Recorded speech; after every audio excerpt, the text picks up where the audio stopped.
Good evening. Nandito naman kami ngayon sa Fusion. Kahapon nasa Walmart kami. So nandito naman kami sa Fusion para mag-grocery. So dito sa Fusion, sa loob nito is merong dalawang restaurant na Pilipino. So tayo, samahan niyo kami. Cellphone. So dito, kung gusto mo ng magic, bubukas yan. So dito, pagkabago ka pumasok, kailangan mo kumuha ng trolley, yung madaming grocery. So yan. So yan, kung gusto mo ng lambu. Yan, meron dito. Pangasin mo. Yan. So yan, hindi tayo sa mga vegetables. Mga fruit. Papaya, may tayo dito. And so ang presyo nito is 128 Per pound. per pound. And meron tayo dito, okra. So ang okra nila dito is $4. Mga ganito lang. Mga balatan. Is this the one? No? No, that's not the one. Oh.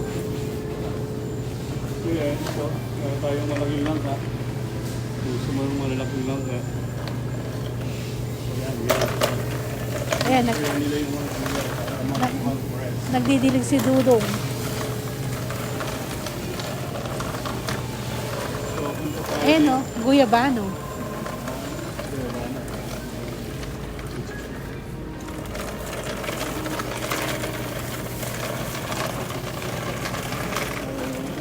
dito sa Pilipino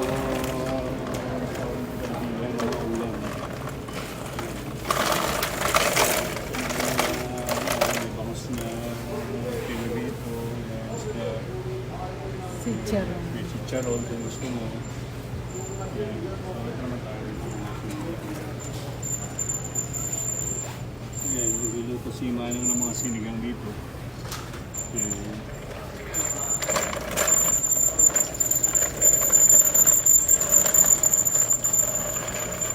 Ayan yung...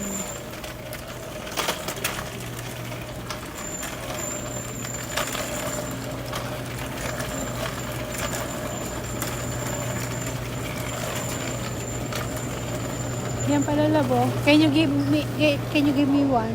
Bigyan mo, kuha mo isa. Pero po ito, yan. Okay, isa pa. Ayan o, lab. Ganyan. Yung dito mag gusto mo pang subject to eh. Oo, hindi ba pwede maglagay ng ganon? Pwede naman.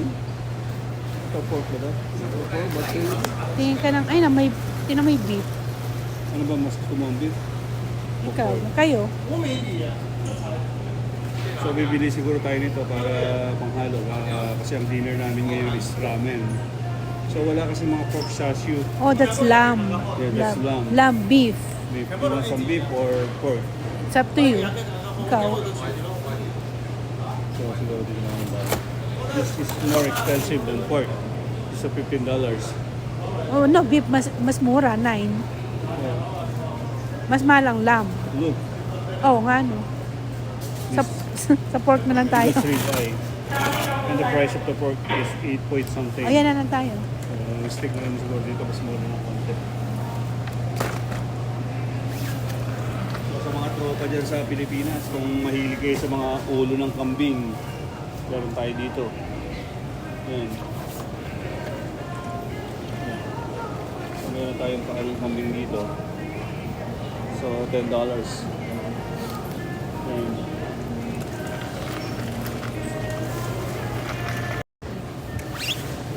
So 2.79 per pound.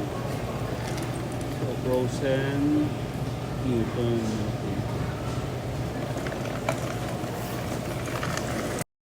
Sa Filipino restaurant dito sa Luzon.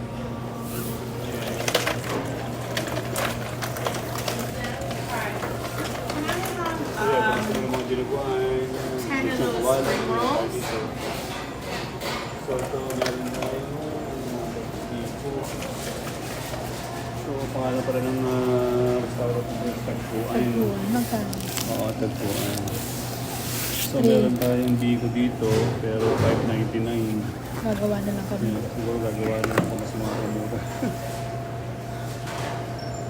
So, kaya na siguro.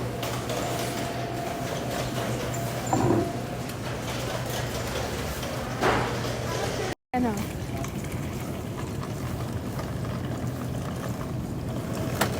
Pakita tayo natin.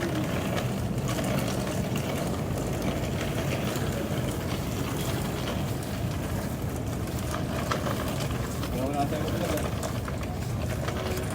Bali, nandito naman tayo sa mga Spices. Spices. So, yan. Tulad nitong Ano ba yan? dried star anise. So, yan. Madalas ko din gamitin ito pag nagluluto ko ng mga patatim o kaya yung pares. Ginagamit ko yan.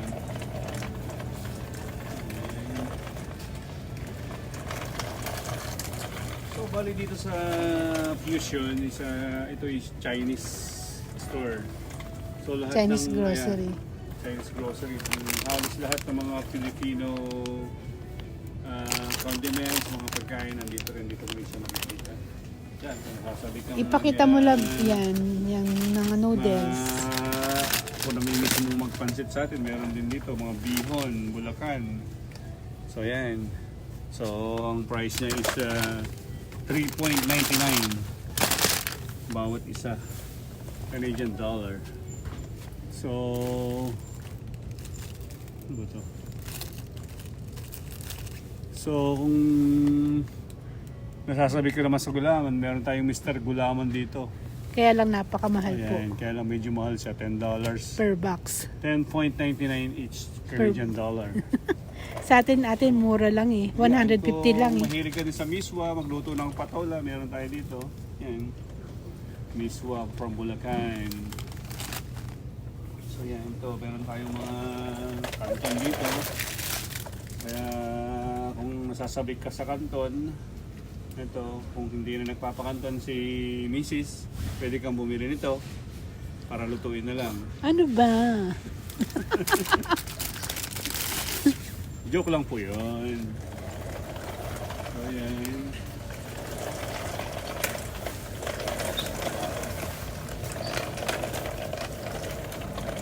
So yan, nandito yung mga nasa Bikoco. Yan. Halos karamihan naman is nanggagaling sa Pilipinas. Ina-export nila. Ito halos Philippines to. So, dito mo ito, yan, Ladies Choice. Yan, may mga Tomas tayo dito. Yan. Halos lahat naman nandito sa Canada. Kung namimiss mo ang mga pagkain na sa Pilipinas. Meron pa dyan sinuklob. Pakita kasi sinuklob. Panot siya. Panood siya. Dito rin, may mga kanya-kami. Mga sari-saring pa. Marca Piña. Dato Puti. Yan. Meron din naman natin.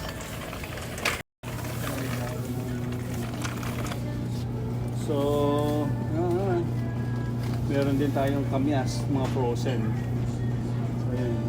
So, kung nasasabik ka din naman sa mga hotdog, may tender juice rito, yan. Pero para sa akin kasi parang iba yung lasa ng hotdog dito compare mo sa Pilipinas. And, Magkano siya? so, ang price niya is 7.99 each Canadian dollar. So, yan. Meron din tayong mga sweet and juicy hotdog.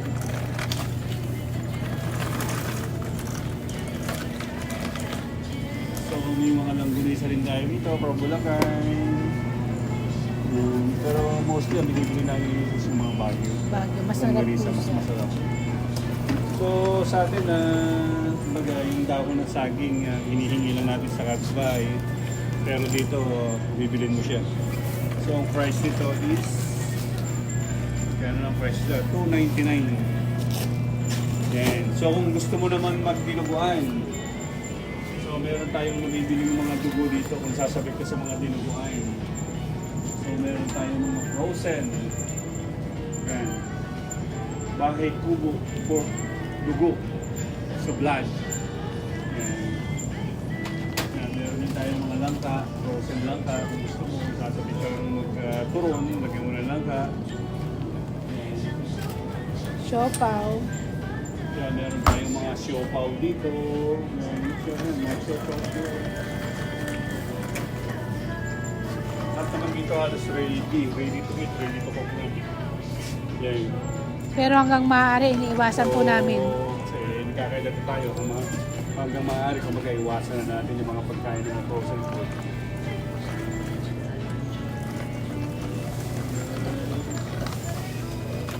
So, dito tayo.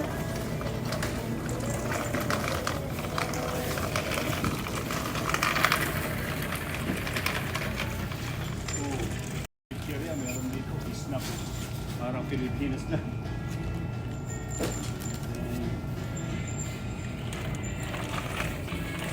Meron tayong mga coconut cream dito na nasa lata.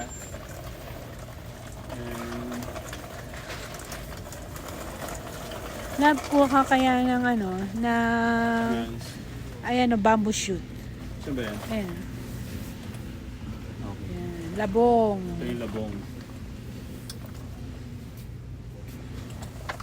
Pinakikita ko yung panghalo sa ramen.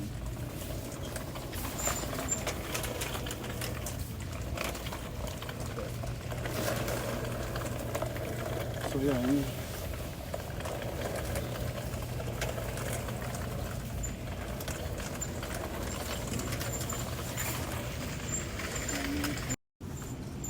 So bali guys, hanggang dito na lang ang maikling vlog namin.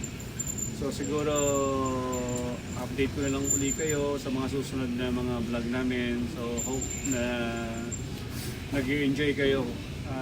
Huwag niyo lang kalimutan na mag-like, subscribe, and share na rin. So bye bye for now. So mag-grocery muna kami ni Mrs. God bless all.